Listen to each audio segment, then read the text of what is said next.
Chicken dum biryani. এটা দেখতে যেমন লোভনীয়, খেতেও কিন্তু খুব সুস্বাদু হয়। আসসালামু আলাইকুম এভরিওয়ান। আজকে আপনাদের সঙ্গে আমি চিকেন দম বিরিয়ানির রেসিপিটা শেয়ার করব। ফার্স্টে এখানে আমি মাঝারি সাইজে ৩ টে পেঁয়াজ নিয়ে নিয়েছি। সেগুলোকে খুব ভালো করে চপিং করে আমি আদা, রসুন, হলুদ, মরিচ, ধনিয়া, জিরা সবকিছু একসাথে করে নাড়াচাড়া দিয়ে নিয়েছি। দেন এখানে আমি আমার কাটিং করে রাখা চিকেনগুলোকে খুব ভালো করে কষিয়ে নেব মসলার সাহায্যে। আর স্পেশাল যে বিরিয়ানি মসলাটা রেডি করেছি সেটা অন্য একটা রেসিপিতে শেয়ার করব।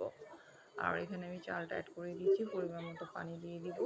পানি দিয়ে দেওয়ার পর এটা 20 থেকে হাফ অ্যান আওয়ারের মতন ভাপে বা দমে দিয়ে রাখলেই কিন্তু রেডি হয়ে যাবে আমার চিকেন দম বিরিয়ানি। এখানে আমি কিছুটা ঘি অ্যাড করেছি, জাফরান ইউজ করেছি। আর উপরে টপিংস এর জন্য এখন আমি কিছুটা ধনেপাতা আর লেমন স্লাইস দিয়ে দিচ্ছি। আর কিছুটা বেরেস্তাও এড করব। আর ঘি তো দিতেই হবে। ঘি দিলে একটা সুন্দর অন্যরকম ফ্লেভার চলে আসে। এই তো রেডি আমার চিকেন দম বিরিয়ানি। আর আমি উপর দিয়ে কিছুটা কাবাব দিয়ে গার্নিশ করে নিয়েছি। আর এটা খেতে কিন্তু খুব সুস্বাদু হয়। চিকেন দম বিরিয়ানিটি খুব ইজি অ্যান্ড কুইক রেসিপি। চাইলে আপনারাও বাসায় এভাবে ট্রাই করতে পারেন। বিরিয়ানির সাথে যদি সালাদ আর রায়তা থাকে তাহলে তো আর কোনো কথাই নেই। ভিডিওটি লাইক, কমেন্ট, শেয়ার করে পাশে থাকবেন।